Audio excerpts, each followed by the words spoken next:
తరబడి ఎదురు చూసినటువంటి ఒకానొక విశేషానికి ఫలితంగా సమాజ చలనాలకు దర్పణంలా ఒక సత్య దీక్షతోటి సత్యానుశీలనతోటి ఒక దివ్య స్వప్నం అలా టీవీలో కనపడితే చాలు, ఒక్కసారి మనం ఎన్నుకున్నటువంటి నేతలు అలా కనపడితే చాలు, జనమంతా తమ యొక్క చేతుల్లో ఉన్నటువంటి ఆ వివిధ పతాకాలతోటి అద్భుతమైనటువంటి రీతిలో అనుభూతి చెందుతూ స్వాగతం చెప్తూ ఉన్నారు.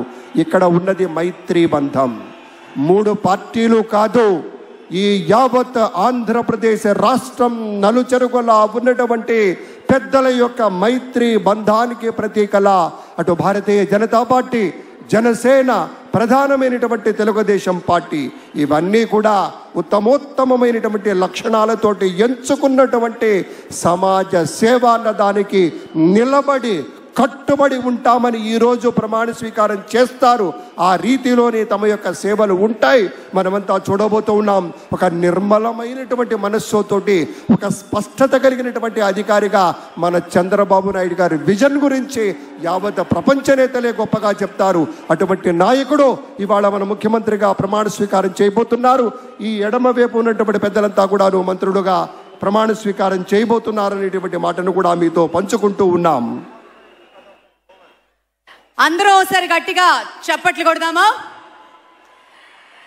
ఈ చప్పట్లు మన గుండె చప్పుడు అని ప్రత్యేకంగా చెప్పి తీరాలి.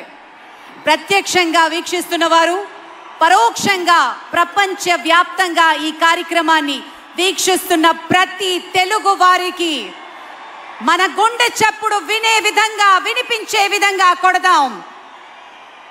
ఏది ఒకసారి గట్టిగా చెప్పండి.